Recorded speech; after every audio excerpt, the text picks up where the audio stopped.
জিতে গেল ইকুয়েডর, হেরে গেল জার্মানি। কি জার্মানির ফ্যানরা রাগ করলা? না, রাগ করে লাভ নেই। আসলে গত দুদিন আগে আমি একটা ভিডিওতে বলেছিলাম যে আমার পছন্দের এই ওয়ার্ল্ড কাপে 5টি দল, সেই 5টি দলের ভিতর জার্মানিও ছিল। কিন্তু আজকের ম্যাচে ইকুয়েডর যেভাবে পারফরমেন্স করে জার্মানির সাথে লড়াই করে ম্যাচটা জয়লাভ করলো, সেক্ষেত্রে জার্মানির নামটা আমার মনে হয় এখন আমার পছন্দের তালিকা থেকে বাদ দিয়ে ইকুয়েডরের নামটা যুক্ত করতে হবে। জার্মানির ফ্যানরা আসলেই হতাশ হয়েছেন এই ম্যাচটা দেখে। এই জার্মানি কি সেই জার্মানি যে জার্মানি প্রথম ম্যাচে 7 গোল দিয়েছিল? সেই জার্মানিকে আজকে দেখতে পেলেন আপনারা? না, সেই জার্মানির খেলা আর আজকের জার্মানির খেলা আকাশ আর পাতাল পার্থক্য। যেখানে আপনারা নিশ্চয়ই দেখেছেন বল বেশিরভাগ ইকুয়েডরের পায়েই ছিল। প্রথম গোলটা জার্মানি দিয়েছিলেন, এর পরবর্তীতে ইকুয়েডর খুবই আক্রমণাত্মকভাবে খেলে এবং খুব দ্রুতই গোলটা পরিশোধ করে। এক গোল করে হাফ টাইমে, পরের হাফ টাইম খেলা হয় বাঘে সিংহে লড়াই, যেখানে জার্মানি চেষ্টা করতেছিল গোল দেওয়া এবং ইকুয়েডর চেষ্টা করতেছিল গোল তারা কিভাবে দেবে।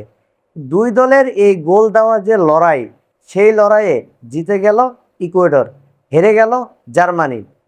জার্মানির এই খেলা দেখে জার্মানির যারা ফ্যান আছেন তারা মনে হয় একটু অবাকই হয়েছেন যে এই জার্মানির খেলা সেদিন কি দেখলাম আর আজকে কি দেখলাম, ইকুয়েডরের সাথে তারা পারলো না জিততে। না, বিষয়টা আসলে খুবই দুঃখজনক, মেনে নেওয়া যায় না। দেখেন, আমি একটা কথা বলি, ইকুয়েডর আজকে মাঠে যে পারফরমেন্স দেখাইছে, যেরকম আক্রমণাত্মক ভঙ্গিতে তারা খেলেছে, জার্মানি যে একটা শক্তিশালী দল, একটা শক্তিশালী প্রতিপক্ষ, এটা ইকুয়েডর ভালো করেই জানতেন। যার কারণে এক চুল ছাড় দিতে রাজি না ইকুয়েডর। ইকুয়েডরের প্লেয়ারদের আপনার খেলার ধরন দেখে কি বুঝেছেন? তারা যখনই বল পেয়েছে তখনই তারা গোল দেওয়ার জন্য চেষ্টা করেছেন। অবশেষে তারা 2টি গোল করে 2-1 ব্যবধানে জার্মানিকে পরাজিত করেছেন। আমি যে টপ 5টা দলের তালিকা করেছিলাম, সেই টপ 5 দলের নামটা আমি আবার পুনরায় বলতেছি। আপনারা দয়া করে একটু কমেন্ট করে জানাবেন কোন দলের নাম বাদ দিয়ে ইকুয়েডরের নামটা যুক্ত করব। আমি রেখেছিলাম 1-2 তালিকায় জার্মানি এবং ইংল্যান্ড, এরপরে রেখেছিলাম ফ্রান্স, এরপরে রেখেছিলাম আর্জেন্টিনা, তারপরে রেখেছিলাম ব্রাজিল। আপনারা দয়া করে কমেন্ট করে জানাবেন কার নামের পরিবর্তে আমি এই ইকুয়েডরের নামটা যুক্ত করতে পারি। ইকুয়েডরের জন্য শুভকামনা রইল, চমৎকার একটা জয় উপহার দিল। ইকুয়েডরের যারা ফ্যান আছেন তারা তো অনেক খুশি।